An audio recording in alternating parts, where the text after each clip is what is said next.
জিন্দেগি কি করলো? নবীর গোস্তাকি করলো। সারাটা জিন্দেগি নবীর সঙ্গে আদাওয়াত রাখলো, নবীর সঙ্গে দুশমনি রাখলো। সেই নবীর সঙ্গে দুশমনি রাখার জন্য আল্লাহ তাবারক ওয়া তাআলা তার সেই হাতকে ধ্বংসপ্রাপ্ত করলো। কিন্তু আজিজানে মোহতারাম, যার জন্য বলেন আশিকে মুস্তাফা बनके देखो सारी दुनिया में इज्जत मिलेगी, मेरा दावा है रोज़े क़यामत उनके सदक़े में जन्नत मिलेगी। आज যদি নবীর সঙ্গে ভালোবাসা রাখেন, আজ যদি নবী মুস্তাফার সঙ্গে মোহাব্বত রাখেন, আজ যদি নবী মুস্তাফার সঙ্গে যদি প্রেম রাখেন, ওই নবী মুস্তাফা কাল কিয়ামতের দিবসে হাসরের প্রান্তরে উত্তপ্ত দিনে ওই নবী মুস্তাফা আমাদের জান্নাতে নিয়ে যাওয়ার জন্য জামিন হয়ে যাবেন। জোরে বলুন আজিজানে মোহতারাম। তো আবু লাহাব যখন মৃত্যুবরণ করলো, আবু লাহাব যখন জীবিত ছিল, জীবিত থাকার সময় আবু লাহাবের কাছে একটা দাসী ছিল, যেই দাসীর নাম হচ্ছে সুয়াইবা। কি নাম? সুয়াইবা। তো যেই দিন নবী পাক সাল্লাল্লাহু তাআলা আলাইহি ওয়াসাল্লামের ওয়ালাদাত হচ্ছে, যেই দিন নবী মুস্তাফা সাল্লাল্লাহু তাআলা আলাইহি ওয়াসাল্লামের আগমন হচ্ছে, যেই দিন নবী মুস্তাফা দুনিয়ার বুকে পদার্পণ করলেন, আবু লাহাবের দাসী সুয়াইবা যখন আব্দুল্লাহর ঘরে মা আমিনার গর্ভ হতে 570 খ্রিস্টাব্দে 12 রবিউল আউয়াল সোমবারের দিবসে সুবে সাদিকের বেলায় যখন নবী মুস্তাফার আগমন ঘটলো, নবী মুস্তাফার আগমন ঘটার এই খবর পেয়ে আবু লাহাবের দাসী সুয়াইবা দৌড়তে দৌড়তে ছুটে গেলেন আবু লাহাবের নিকটে। আবু লাহাবের নিকটে যখন ছুটে গেলেন সুয়াইবা, ছুটে যাওয়ার পরে আবু লাহাবকে বলছেন, আকা আপনার ভাই মারহুম আব্দুল্লাহর ঘরে একটি ফুটফুটে এত চন্দ্রের ন্যায় একটা পুত্র সন্তান জন্মগ্রহণ করেছেন। খবর দিচ্ছেন সুয়াইবা, আবু লাহাবের দাসী সুয়াইবা সেই আবু লাহাবকে খবর দিলেন, তোমার ভাইয়ের পুত্র সন্তান জন্মগ্রহণ করেছে, যার নাম হচ্ছে মুহাম্মদ।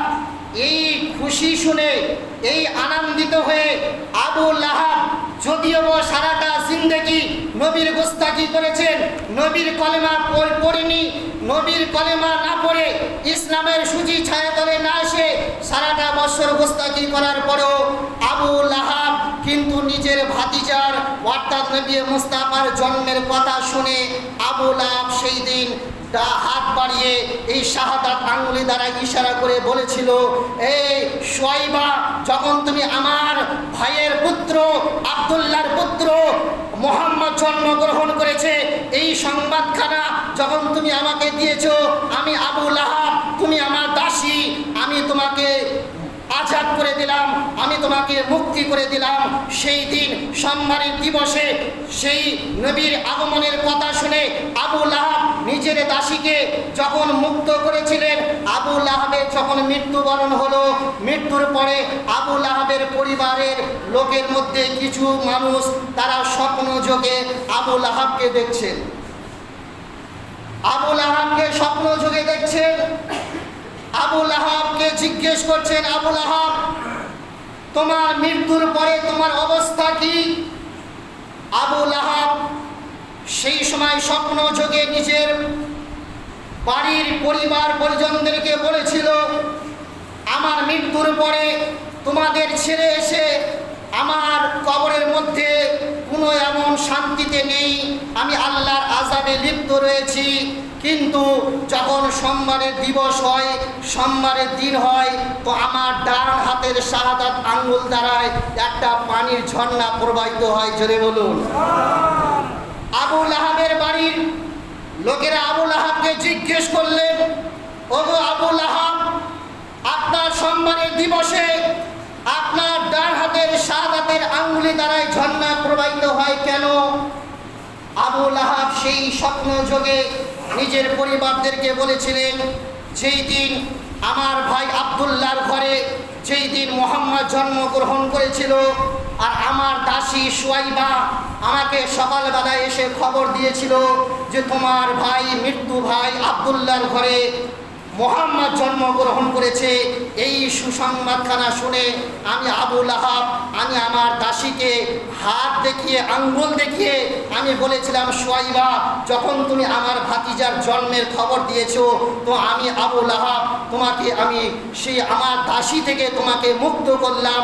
এই জন্য যখন সোমবারের দিবস হয় তখন আবু লাহাব আমার সেই ডান হাতের শাহাদাত আঙ্গুলে দ্বারায় একটা পানির নহর প্রবাহিত হয়, আমি সেটাকে তখন চুষতে থাকি।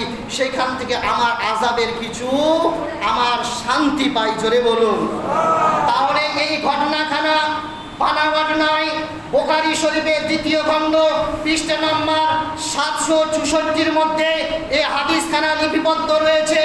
আবু লাহাব একজন কাফির, আবু লাহাব একজন গোস্তাকে রাসূল, আবু লাহাব একজন গোস্তাকে নবী হওয়ার পরেও নবীর আনন্দের সুসংবাদ শুনে, নবীর জন্মের কথা শুনে যদি সুয়াইবাকে যদি দাস থেকে মুক্ত করে যদি কাফির হওয়ার পরেও নবীর সুসংবাদ শুনে যদি মৃত্যুর পরেও তার যদি উপকৃত হয়, আজকে আমরা সুন্নি মুসলমান, নবী প্রেমিক, আমরা আশিকে রাসূল, আজ যদি নবীর জন্মের আগমনের কথা শুনে, নবীর জন্মের সুসংবাদ শুনে নবীর মিলাদকে সাজাই, তাহলে দিলের মধ্যে আল্লাহর ঘর মসজিদের মধ্যে হাত রেখে ভাবুন, তাহলে আমাদের অস্তিত্ব কোথায় হবে, আমাদের ঠিকানা কোথায় হবে? জোরে বলুন।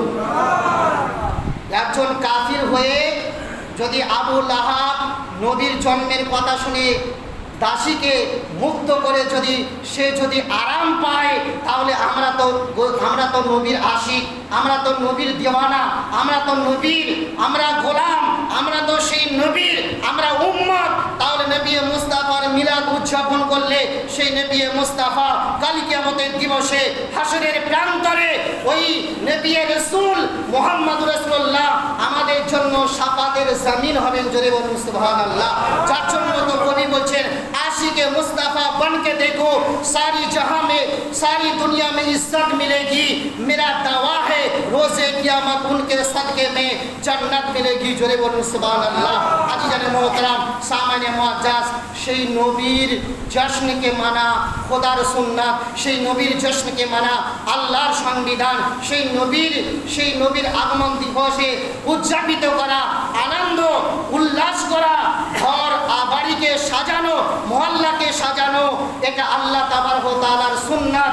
তাই বলবো আগামী বুধবার সেই নবী দিবস উপলক্ষে মসজিদে ফজরের নামাজের পরে ফাতিহা হবে। সেই ফাতিহার পরে সকাল 8টার সময় জুলুস বের হবে। সেই জুলুসে আপনাদের সকলকেই জুলুসে শামিল হওয়ার জন্য আমার পক্ষ হতে আপনাদের আবেদন জানাচ্ছি, অনুরোধ করছি, নবী মুস্তাফার গোলামের পরিচয় দিন। ইনশাআল্লাহ মানুষের কথা শুনবেন না।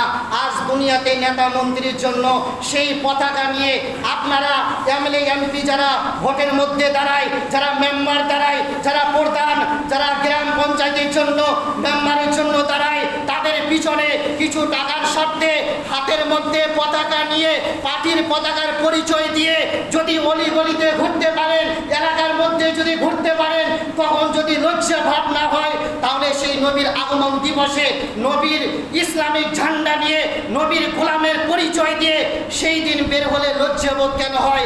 আজিজানে মোহতারাম, আমি বলবো সেই দিনে আপনারা নবীর আশিক হয়ে, মুস্তাফা হয়ে আপনারা সেই দিন কাজকর্মকে পরিত্যাগ করে আপনারা সেই দিন 2-3 ঘন্টা পাটে চাকে ছুটানো বাদ দিয়ে আপনারা সেই দিন নবী মুস্তাফার আগমনে জুলুসে যোগদান দিবেন তো? দিবেন ইনশাআল্লাহ, সকলে যোগদান দিবেন।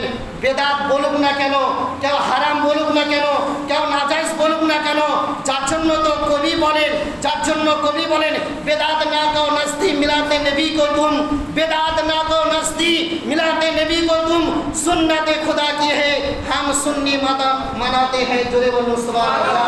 আজিজানে মোহতারাম, আমরা খুশি, আমরা ধন্য যেই নবীর আগমনে খুদ আল্লাহ স্বয়ং মিলাদ মানিয়েছেন, যেই স্বয়ং আল্লাহ তাবারক ওয়া তাআলা খুশি উদযাপন করেছেন, সেই দিনে আনন্দ প্রকাশ করা এটা কুরআন ও হাদিস মোতাবেক। জোরে বলুন সুবহানাল্লাহ।